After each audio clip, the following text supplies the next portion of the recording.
Shalom, pues aquí estamos todavía estudiando nuestra parte que nos corresponde, la porción que nos corresponde, el capítulo 12 de Bereshit. Y bueno, esta es la repetición de la grabación que hicimos hace un rato que no se grabó. Y entonces vamos a repetirla. Y en esta ocasión lo voy a hacer yo solo porque mi hija está haciendo otras actividades, pero bueno, lo bueno es que ella ya escuchó esa parte ya y se nos hizo pues imprescindible seguirlo grabando o grabarlo de nuevo porque fue un capítulo muy especial, muy bueno, muy interesante, que por lo menos a mí me llegó hasta el tuétano. Y pues me gustaría que ustedes escucharan este estudio y no se quedaran allá a la mitad. Y bueno, pues veníamos estudiando acerca de Abraham, cómo es que Abraham desde que nació fue elegido por el Eterno lo eligió para algo especial, como todos sus elegidos. Y el caso de Abraham es muy especial porque ya desde niño se profetizó por los sabios de Nimrod que él sería alguien que impactaría el mundo, que haría que el mundo fuera diferente y que pues seguramente acabaría con el reinado de Nimrod y de todos sus seguidores. Por eso es que Nimrod, al enterarse de esto, pues buscó matarlo, buscó que su papá Terak se lo vendiera para poderlo matar. Terak afortunadamente no se dio a eso, que estuvo cerca.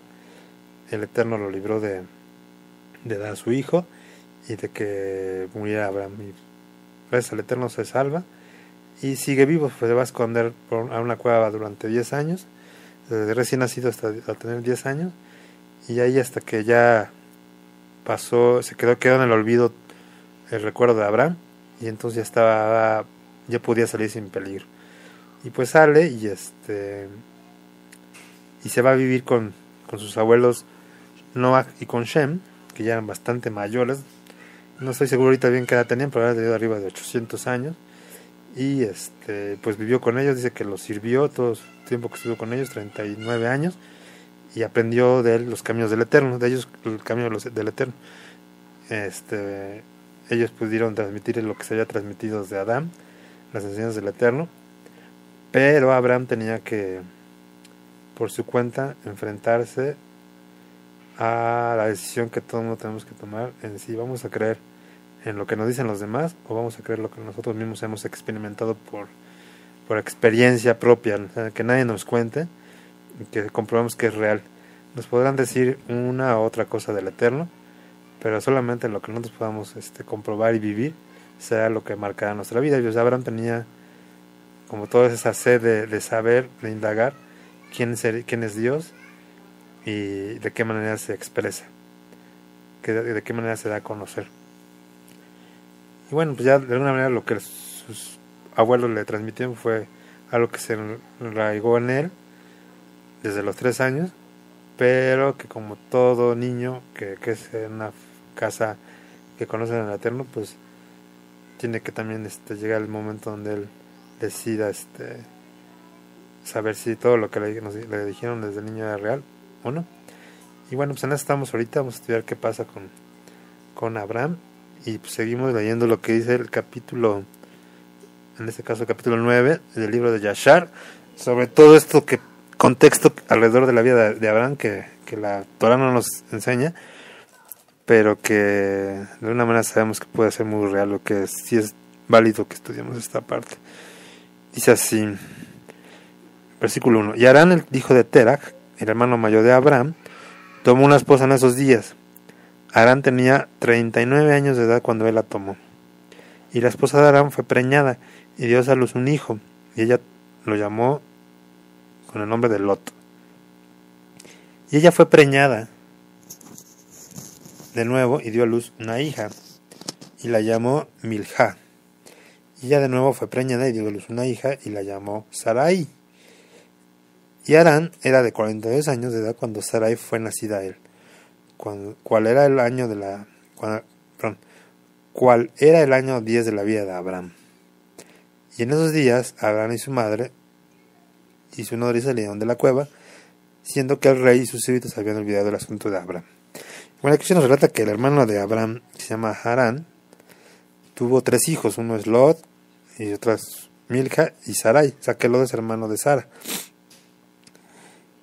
y que cuando ella nació, cuando Sara nació, Abraham tenía 10 años, a que Abraham exactamente le lleva la de 10 años, como bien sabíamos.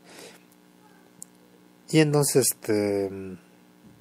vemos que ya por fin salió de la cueva, y el versículo 5 dice: y cuando Abraham salió de la cueva, él fue a Noach y su hijo Shem. Él permaneció con ellos para aprender la instrucción del Eterno y sus sendas, y ningún hombre supo de dónde estaba Abraham. Y Abraham sirvió a Noach y a su hijo Shem por largo tiempo.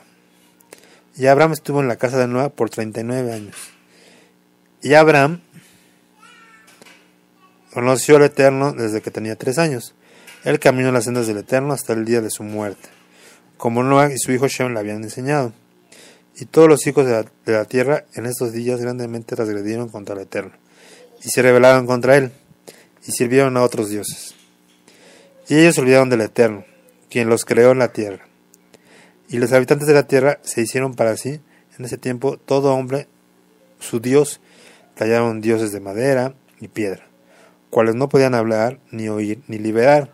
Y los hijos de los hombres les sirvieron, y ellos fueron sus dioses. Y el rey y sus sirvientes, y Tera con su casa, entonces fueron los primeros en servir a Dios, a un dios de madera y de piedra. Entonces vamos a ver aquí que, por lo que dice, todo el mundo se hizo a la idolatría. Todo el mundo tendió a hacerse un dios para sí mismo. Obvio, el primero de todos estos fue el Nimrod, el rey, y no solo él, sino que también Tera y su familia. O sea que la familia de Abraham completamente eran idólatras y vivían en un lugar, en Ur Kasdim, Ur de los Caldeos, en el cual la idolatría lo que prevalecía, lo que se veía todos los días, lo que cada quien hacía para sí mismo, cosa común y corriente hoy día también. Parece como de llamar la atención, cosa rara, pero pues hoy también cada quien tiene su propio Dios. Y no estoy hablando solamente de imágenes de que la Virgencita o que el santo tal, o ya saben todas las cosas que hay de idolatría, sino de que cada quien se forma para sí mismo su ídolo. Puede ser muchas veces uno mismo. A final de cuentas, detrás de la idolatría está uno mismo. La idolatría es obedecer cada quien a sí mismo y no la palabra del Eterno, que lo creó. Y ese rato le decía a Rivka que el Eterno, pues definitivamente nos deja estar por un tiempo en ignorancia, por un tiempo probar lo que significa de la idolatría, y para que lleguemos al momento donde nos percatemos que eso solo es vanidad, que eso solo es mentira, engaño, es pues tontería al final de cuentas, el creer en uno mismo, creer en cosas creadas, y que al final de cuentas uno mismo es creado, y no cree en aquel que creó todo. Y él dice, le decía a Rika que también muchas veces la idolatría es tan tonta, es tan obvia, pero al mismo tiempo tan difícil de ver. Yo le decía a Rika, pues sería como creer que tu muñeca te puede a ti dar de comer, tu muñeca te puede dar dinero, tu muñeca te puede dar de vestir, una casa, etcétera. Si se lo pides, es obvio que Rika no creería que su muñeca le puede dar eso, su bebé. Obvio no, y un niño lo puede entender. ¿Cómo es que si un niño lo puede entender, no lo puede entender un adulto, una persona mayor? ¿Cómo no se puede dar cuenta que sus ídolos son simples trozos de madera o piedra o plástico o hombres o cosas creadas? ¿Cómo es que no se puede dar cuenta de eso cuando es tan obvio? Pero vamos a ver lo que dice el libro de Romanos, que escribió Pablo en su capítulo 1. Vamos a ver qué dice acerca de toda esta manera vana de vivir de los hombres y cuál es su principio. Dice, versículo 18, capítulo 1 de Romanos. Porque la ira del Eterno se revela desde el cielo, contra toda impiedad e injusticia de los hombres que detienen con injusticia la verdad. O sea, si algo del Eterno le provoca ira, es ver que los hombres se conduzcan con impiedad y con injusticia, y que con su misma injusticia e impiedad detienen la verdad, ocultan la verdad. Dice, porque de lo que de Dios se conoce, le es manifiesto. Todos conocemos al Eterno de una u otra manera. O sea, no quiere decir que el Eterno por un tiempo no nos dejó estar en ignorancia, pero al mismo tiempo no quiere decir que por eso no nos dio pruebas de su existencia, al contrario. Todo el tiempo vemos pruebas de su existencia. Dice, pues Dios se los manifestó. Al final de cuentas, lo que conocemos del Eterno, lo conocemos porque Él mismo nos ha dado a conocer, se ha manifestado a nosotros. Porque las cosas invisibles de Él, su eterno poder y deidad, se hacen claramente visibles desde la creación del mundo, siendo entendidas por medio de las cosas hechas, de modo que no tienen excusa. Entonces le decía a Erika que no hay excusa, y le explicaba qué es tener excusa. Es tratar de sacar un sinnúmero de ideas para protegerse, o mentiras para protegerte de creer en la verdad, o para dejar de obedecer a una palabra, a una ordenanza. Entonces uno se inventa excusas para no escuchar y no obedecer a aquello que se le ha ordenado, y primero son mentiras, son ideas que uno se genera para excusarse, para que no tener que responder a la verdad. Pero no tenemos excusa porque el Eterno ha hecho visible su existencia en la creación, que todo lo que es creado, nosotros mismos somos testimonios, somos prueba tangible, obvia de que Él existe. Entonces también le decía a Rica pues que sería tonto de repente que llegara a casa y viera la mesa puesta, toda la comida calentita, el agua hecha, los cubiertos, los vasos, toda la vajilla bien puesta, un mantel hermoso con flores y todo, hasta aún velas prendidas, y creyera que esa cena te sirvió sola, que eso que está ahí de repente solo se puso, todo se guisó solo. Obvio, su mamá le diría, ¿cómo crees que se hizo solo? ¿Cómo vas a creer que yo como no me ves, como no soy ahorita en casa, quiere decir que yo no lo hice? Quiere decir que se hizo solo. Es tonto, es menso creer eso. Aún un niño se daría cuenta que pues, obvio su mamá les hizo la comida y sirvió la mesa, aunque ella no está presente, aunque en ese momento no está ahí, no quiere decir que solo se hizo, ¿verdad? Y bueno, con ejemplos tan simples que un niño puede entender, podemos darnos cuenta que si un niño lo entiende y si es tan simple para ellos, ¿cómo es que un adulto no lo puede entender? Es absurdo. Entonces vemos que detrás de eso hay algo más, que es vamos a ver qué es. Dice, pues habiendo conocido a Dios, no le glorificaron como a Dios, ni le dieron gracias. Entonces, si ya se dio a conocer y es obvio que existe, ¿por qué entonces no le damos gracias? ¿Por qué es que no agradecemos lo que nos da? Si Él todo lo crea para nosotros, y todo lo que tenemos, aún lo más pequeño, aún los cabellos de nuestra cabeza son suyos, ¿por qué no le agradecemos? ¿Por qué no estamos agradecidos? ¿Por qué no le obedecemos? Y no se trata de darle gracias, porque obviamente le ponía a Rica el ejemplo de cuando comemos, que damos gracias, ¿no? Y que sabemos que lo que tenemos en la mesa, aunque puede uno llegar a creer que uno lo trabajó, uno lo ganó, no es cierto. Eso, todo, aún la fuerza física, la oportunidad de tener un trabajo, tener salud, tener manos, fuerza, todo, es gracias a Él. Entonces, si no tuviéramos esto, no tendríamos nada, aunque digamos que no lo ganamos y nos esforzamos por Él. Es obvio que no es así, que el Eterno nos los provee.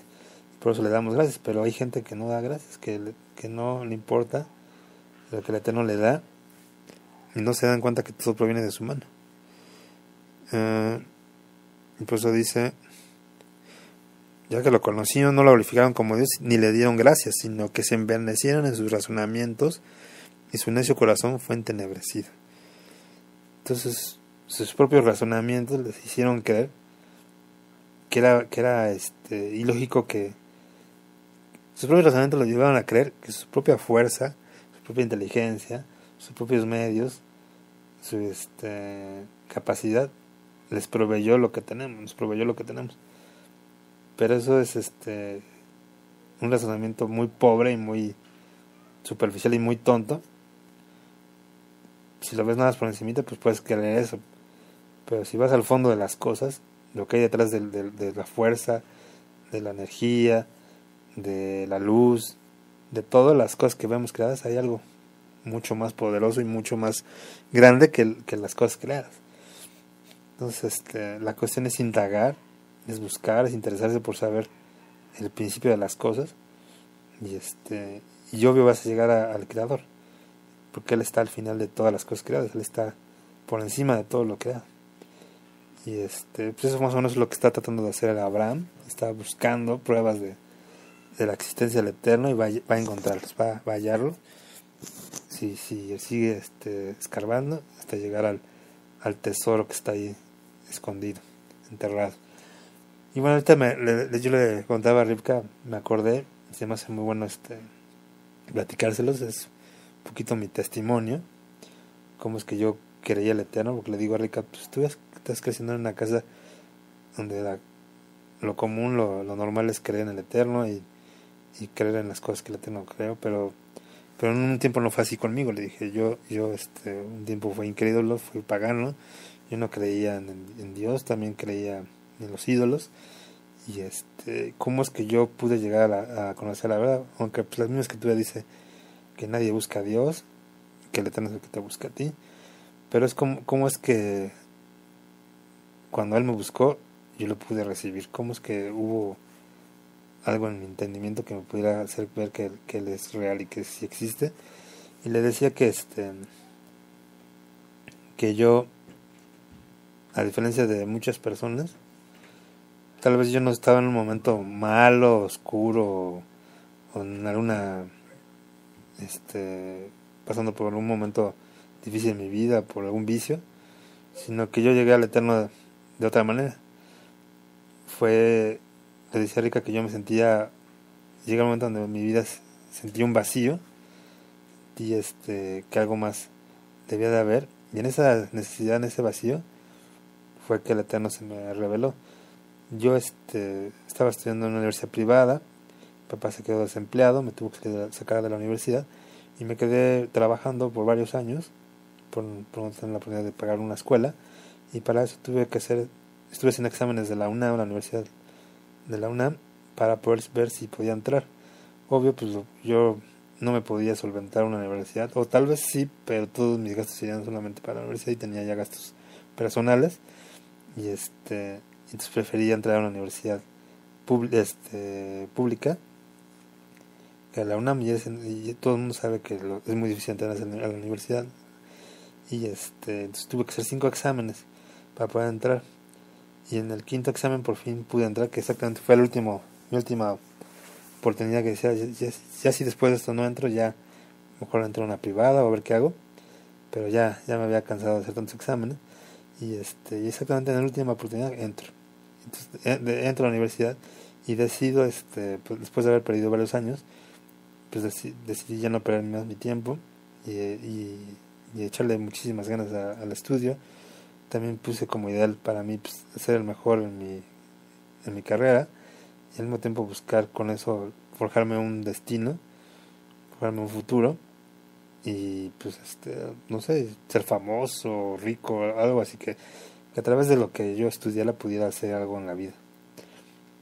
Y pues curiosamente empecé a ser el mejor de mi grupo, que era un grupo de 50 personas, tenía 10 maestros, y y yo veía que todo el mundo, la mayoría, pues iban a clases y no ponían atención y perdían el tiempo. Yo en cambio terminaba trabajos desde una semana antes, siempre era el primero en estar preguntando, a poner atención, siempre estar adelante, me hacía mis amigos todos los maestros con tal de poder aprovechar la cercanía para que las dudas me las resolvieran, etcétera. Entonces procuré eso y eso obvio me abrió el camino y fui el mejor de mi generación.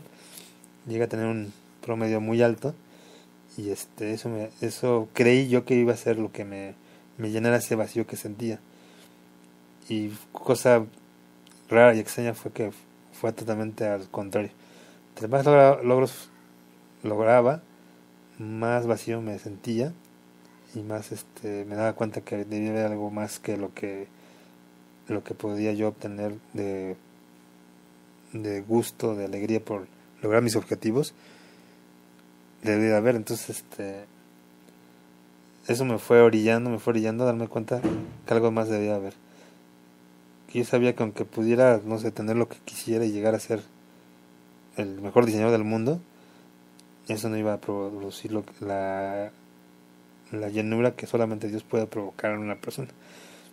Y fue cuando entonces se me presentó la oportunidad de ir a un grupo donde se llama la Biblia y empezar a conocer al Dios que lo llena todo, el Dios único, el Dios que creó todas las cosas y del cual yo mismo fui creado, y que sabía que empecé a conocer que ese Dios me amaba, que quería estar conmigo y que me quería enseñar, me quería instruir en sus caminos. Entonces decidí muy rápido, al poco tiempo, estar todo el tiempo estudiando su escritura, todo el tiempo indagando sus caminos, y le decía yo a mi hija que me podían ver así horas y horas en la universidad, pero todo el tiempo estudiando la Biblia, todo el tiempo compartiendo de lo que empezaba a aprender a mis compañeros, aún en el transporte público. Luego que llegué a estar en cárceles, con niños de la calle, con ancianos, con enfermos en los hospitales, con todo tipo de gente, yo mismo en las calles compartiendo la palabra de Dios,